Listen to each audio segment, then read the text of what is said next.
What's up, guys? This is Big Worm 380, and I've got a little review slash discussion video. Hopefully we can get a little discussion going on in the comments, maybe a little debate. If you do comment on this, try to keep it civil. I know this is kind of a heated topic. I just found out about this thing literally 2 weeks ago. This is called the XIM Apex. If you search this, then you probably already kind of know what this is, and you're just looking for maybe information on it. I'm going to give you what I can. This is not going to be an unboxing or anything, and I'm not going to go too deep into the details of it. This is more about the discussion of mouse and keyboard on console, what you guys think, and my impressions of the XIM Apex, because I bought one. If you don't know what this thing is a dongle that you plug into your Xbox or PlayStation, and you can use a mouse and keyboard to play games with it. Right now, there's no native support on Xbox or PlayStation for mouse and keyboard for gaming, as far as, on Xbox, I know that for a fact. Now, Phil Spencer came out last year, I believe, at E3 earlier in the year, about whenever they have E3, I think it's in June, mentioned it, that it's coming, and then they were quiet, and Microsoft, it may have been Phil Spencer again, came out in November a few months ago and brought it back up, and it's coming. I mean, it's going to be a thing. There's going to be native mouse and keyboard support on the Xbox for sure. I read in a forum that somebody said the same thing is going to be happening on PlayStation. I don't know why it wouldn't if Xbox is going to do it. A lot of people are pissed off about it. Console players that have no desire to play with a mouse and keyboard don't want to be at a disadvantage to people using a mouse and keyboard.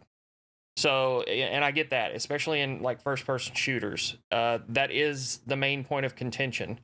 I think what the problem is, it all boils down to the mouse part of it and the accuracy and aiming. And that does come into play. And I'm going to show you guys a little PUBG play with me. I've got my thing set up. I'm going to show you guys what I'm working with. And I finally got it set up after 2 days, and I kind of got the controls down. I'm a console player. Pretty much through and through. This is going to help me transition to some PC games that are PC only, that don't have controller support, that I've literally missed out on before, because I just didn't want to go over to the mouse and keyboard. And to be perfectly honest, I did some research into this when I found out about it a couple of weeks ago, and I didn't realize how many tens or hundreds of thousands of people have been using the product. That this Apex just came out literally, I think 2 weeks ago or so, right at the beginning of March. Couldn't find an actual release date on it for some reason, but people started talking about it right after the 1st of March that they finally were able to order it and whatever. So here's an article. If you go, you talk about, this is windowscentral.com, and this is how to use a mouse and keyboard with Xbox One. You can use a mouse and keyboard and mouse along with your Xbox One. Whether you should is an entirely different matter, and I agree with this. Let me start this by saying there's probably going to be people in the comments calling me a cheater and all this. I don't consider using the Apex and mouse and keyboard in even first-person shooters on Xbox. I don't consider it cheating. I do consider it kind of cheap. And this is me saying this after I have one. Does it give you an advantage? Yeah, it does. If you have a person that plays PC games all the time, shooters especially, and then they get this XIM Apex or the XIM 4 or whatever, and get a little mouse and keyboard set up on their Xbox and come over, they're probably going to kick a bunch of people's ass. But like I said, after doing some research over the past week and finding out how many just tens or hundreds of thousands of people have bought this thing, this is the new thing. The XIM 4's been out for 2 or 3 years already. People have been playing with mouse and keyboard on consoles for years now. I didn't even know that. The game developers like Blizzard, who develop Overwatch, they don't want that. They don't think it's good for the console environment, and I see their point. But the thing is, it's already happening. And the way the XIM products work is you have to have a controller plugged into it along with the keyboard and mouse. There's a three-port dongle that comes with it, and it basically, the software, the Xbox, nobody can tell if you're using a keyboard and mouse or a controller. It thinks the controller, because it's plugged in, is what you're using. So that's kind of the cheap, sneaky way around seeming part of it, I guess. But the thing is, I'm not going to sit on my moral high ground over, you know, and get my ass kicked in games like PUBG when I know people are using it. I mean, why not? I'm not trying to get an advantage over controller players. I'm trying to level the playing field for myself with other people using a mouse and keyboard because I know they're out there. So, you know, it's personal preference, and people say, well, you know, it's not fair because not everybody can afford that. Well, you're playing on a $500 console or $300 or $400 console, depending on when you got your Xbox One, and you're telling me you don't buy games? I mean, the XIM Apex is $99, so that's less than 2 games, and you can have a cheap keyboard and mouse for, you know, you can get a combo for $30 at Walmart or something like that, and it's got to be USB, so, you know, you don't have to have super high-end stuff. And between the Apex and a cheap keyboard and mouse, that's cheaper than buying one of the Microsoft Elite controllers with the paddles on it and all that. And, you know, really that's an advantage against players that don't have that. So where do you draw the line, I guess? But I do see both sides of it. So let's get a discussion going in the comments. Let's see what you guys think.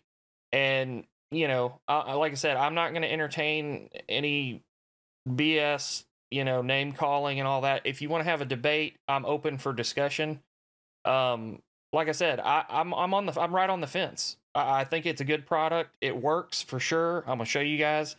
But like I said, this is a very debatable thing. But you know, right here in this article, it says that it's coming. And if you want to, when this article was written exactly a month ago, right at a month ago, and at the time the XIM 4 was what they had out, the XIM Apex wasn't out yet. And so they talk about, you know, this is the more popular one. It was the more expensive one. And then this is, I think, a little bit cheaper one that doesn't work quite as well, maybe. But so this is the Apex. This is the one I got. This plugs into your Xbox, and then you plug in the little 3-port hub behind it and plug your controller, mouse, and keyboard into it. And then you control all of it and make your adjustments with an app on your smartphone. They have it for Apple, iOS, and Android. And it's pretty neat because you can literally have it going. The dongle connects to your phone through Bluetooth, and you can literally be in game and on the fly make adjustments to sensitivity for your mouse and keyboard, or your mouse really is the sensitivity part. You can change the keys on your keyboard, and you just hit save and it changes it right then while you're playing. So it's pretty neat setup the way they have it. Or you could also plug it into your PC and download the manager on your PC and do it that way. So let's see. Now, and here's another thing too, for those of you that are not fans of this, you know, again, I see both sides of this. These are people talking about different games and how, like, the XIM 4 and even the Apex may not work. It depends on the way the game's look mechanic works, basically.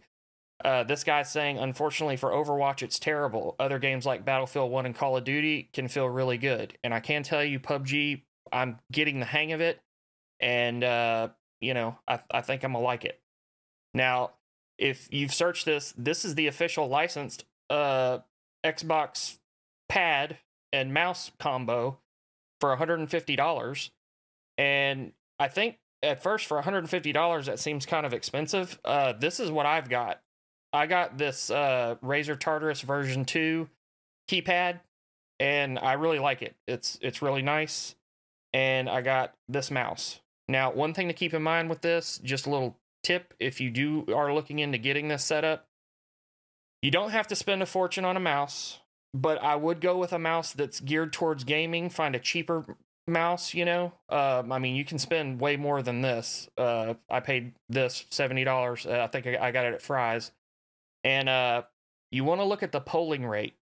The polling rate, it's probably not a huge deal, but the software, the XIM software, takes into account the polling rate of the mouse. What that translates to is response time of the mouse through the XIM dongle and, you know, blah, blah, blah. So basically it starts off, it goes in increments from 125. I think there's 125. I'm not sure all the increments. It starts at 125 hertz up to 1,000. I think there's 4 or 5 different settings you can go with. and your mouse has to be equal to or greater than the polling rate you're using on the game. And 125 hertz is 8 milliseconds. I don't know if it's 250, or as they incrementally step up, the millisecond response time steps down. So at 1,000 hertz polling rate, you're at 1 millisecond response time is what it's supposed to be. So, but there again, like I said, you're talking about milliseconds. You're talking about a difference of 7 milliseconds. It's probably, nobody's really going to probably notice that anyway. So you could literally go get, like I said, a $20 or $30 little keyboard and mouse combo from Walmart and your XIM Apex, and you've got that for cheaper than you could a, Xbox Elite controller, or close to the same price. So anyway, and I'm not trying to sell this stuff. This is what I've got. I'm just kind of reviewing, giving you guys my opinion, and I want to see what everybody else thinks about this. So all that being said, let's go ahead and switch over to the Xbox, and I'm going to show you guys some gameplay with this thing. All right, guys, we got the Xbox fired up. We got PUBG on, and we are ready to go. One thing I was going to also show you guys is this right here. This is a screenshot from the app on my phone. Just to let you know, as far as the software goes, you're not going to get the exact same keyboard control layout as you would on PUBG on PC. I have it on PC, so I know this for a fact. What you have is, for instance, like if you look right here at the X button, it shows you what the X button is normally laid out, and this is the R. I changed the key on this pad I'm playing on, but all it says is reload. Well, the X button also picks stuff up. So on PC, in other words, you have two different buttons, one for reload, one for picking stuff up. So that's why one of these little left-hand game pads or whatever, if you can get these, a little keypad like I have, these work actually pretty good for this. You don't have to have a full keyboard, but if you do have one, either way it'll work, in other words. So in other words, combo buttons like leaning with the left and right stick, you also sprint on the Xbox with the stick. So you're getting the Xbox control scheme, and it's mapped to the keys on a keyboard. So just keep that in mind as well. It's not a exact transfer of, PUBG from PC.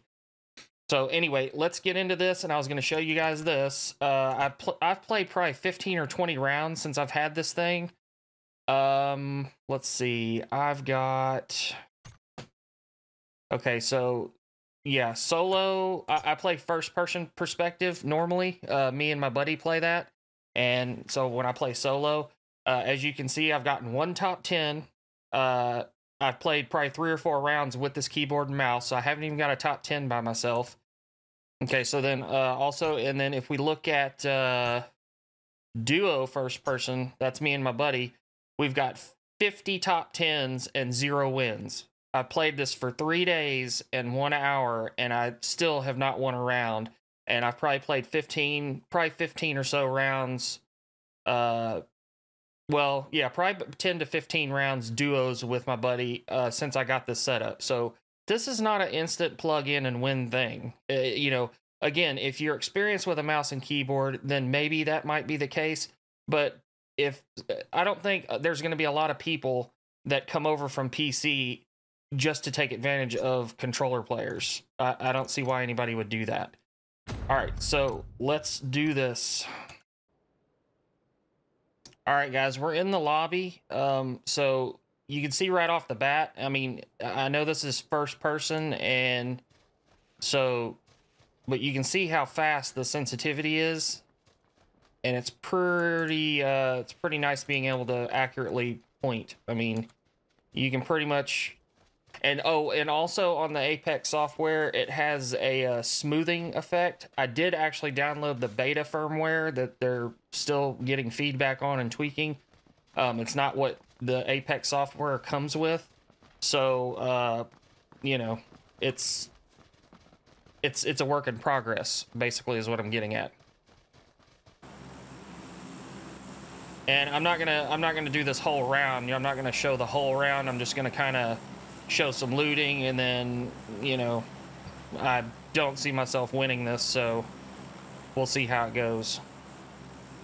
So I'm gonna drop in I'm gonna drop in here.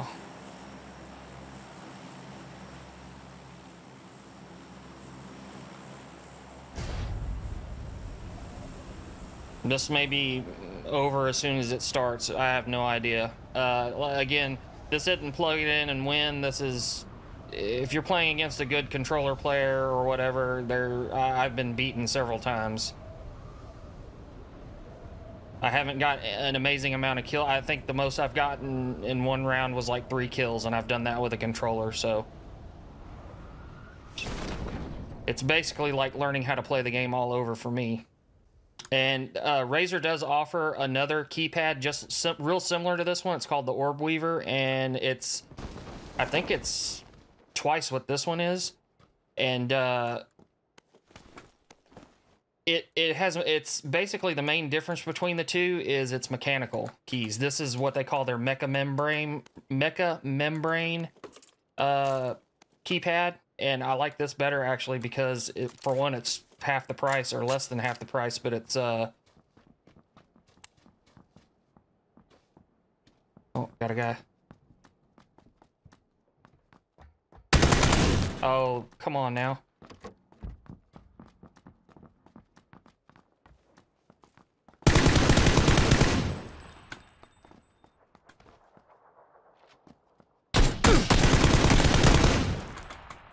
Okay, see, that's not bad. Anyway, the mecha membrane keypad, it's if you're recording, it's just a lot quieter. It's like it's not like mechanical switches where it's all loud like my regular keyboard, which is another reason I didn't want to get into recording PC stuff, because I just did find out ways to get around that too. I actually got lucky on that kill because I just about ran out of ammo. Okay, and then here's the other thing that's hard to get used to is you can't use, even though you've got a mouse, if you can basically the mouse will go up and down in the column that you have highlighted, which is kind of nice, but there's no pointer on the screen.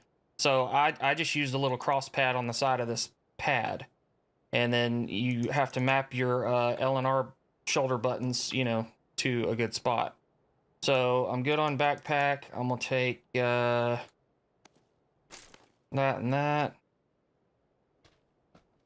and yeah, I am got a med up already. So I mean, right there you saw I didn't just kick that guy's ass by any means. The big key to this thing is getting your sensitivity dialed in. I mean, that's the main thing. And then, of course, if you're like me and don't have any experience with mouse, or hardly any experience with mouse and keyboard, obviously getting used to it just in general is different. Learning the button layout, and I kept tweaking the buttons a lot, changing them. So you know, every round was like starting all over until I finally decided on what I've got now.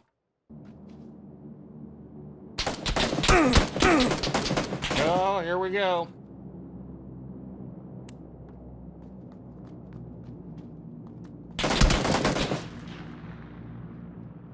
See, just like that. Mouse and keyboard definitely does not keep you from getting shot in the back, and just like I'm still not 100% with the controls on this, so I'm not moving around as fast as I normally would. You know, I can get through the menu faster with a controller at this point.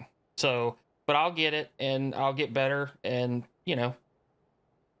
But that's it, guys. I mean, that right there, again, another round, and that's probably one of the worst rounds I've had since I started playing with this thing, actually. Well, probably not the worst, but one of them. Anyway, guys, like I said, you know, I'm on the fence on this thing. It's a neat product. I'm a tech gadget guy. I like stuff like this, and that's why I wanted to get it. So, you know, here we are. Let's talk about it in the comments, and like I said, try to keep it civil.